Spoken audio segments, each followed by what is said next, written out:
кокус жеңил жаза менен жабылып кала турган болсо Кактус медиасы, биз генеральный прокуратурага чейин митинг кылабыз.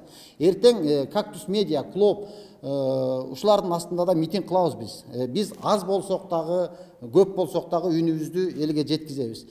Ошол Кактус медианын клуб, азаттык дагы кандайлар бар? Булардын Кыргызстандын ичинде ишмердүүлүгүн токтотсун, булар жабылсын деген сөздөн дагы алыспыз.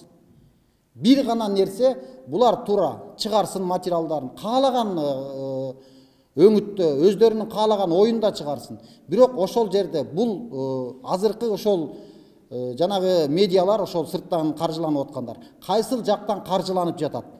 Каяктын акчасы менен кандай позицияда иштеп атат? Ошол маалыматын толук элге берсин. Ар бир чыгарган материалында, мисалы Россиядан деп атасыздар, бул Кактус медиа Россиядан деп атасыздар. Ошол жерине чыгарган материалдын этегине кадимкидей автор катары, журналисттин аты, сайттын аты жана каржылоо каяктыкы.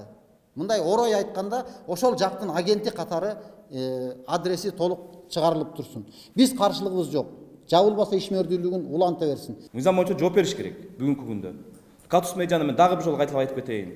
Мына өткөндө тажиктер менен тараптар менен биздин тараптарыбызды туура эмес чагылдырган. Муну азыр ар бир кыргызстандык жаран билет. Кактус медиа туура эмес маалымат чыгарган. Мен эле эмес. Мына Ош базарга баргыла, кайсыл эл көп чогулган жерге барып сурагыла. Кактус медианын эмнеге ушундай чыгарган деген сөзүнө ишенесиңерби, ишенбейсиңерби деп. Элден сурагыла, биз калп айтып атсаганда. Барып чыгап алдык. Анан жок, кое туруңуздар, кечиресиздер. Азыр менин талабым бүгүнкү күндө прокуратуранын астында суралып жаткан Кактус медиа бүгүнкү күндө толугу менен жазасын алыш керек. Жабылып калсын, иштебей калсын дегенден алысмын, бирок жазасын алыш керек. Анан ошондой туура эмес кылган маалымат чыгарган үчүн элдин арасынан өзүнүн каналы менен аркылуу эмес, КТРден болобу, эл-терден болобу чыгып, кыргыз элинен, жалпы биздин элибизден кечирим сураш керек. Менин талабым ошондой. Карапайым элди ар кандай маалыматтар менен, жалган маалыматтар менен баягындай кыйноого салбасаңыздар деген да. Бул, конечно, бийлик тарабынан көзөмөлгө алынышы керек. Башка өлкөлөрдө журналисттерди, чет жактан келген журналисттерди кадимкидей эле ошол мыйзам чегинде мыйзам чыгарып, ошол мыйзамга такашат экен да. Эгерде ошол Американын же болбосо башка жактын, Европанын келген ачык журналисти болсо, акчага келген болсо, алар астына сөзсүз жаздыртышат экен да. Могул Американын эмесинен акчасы менен каржыланып келген журналист.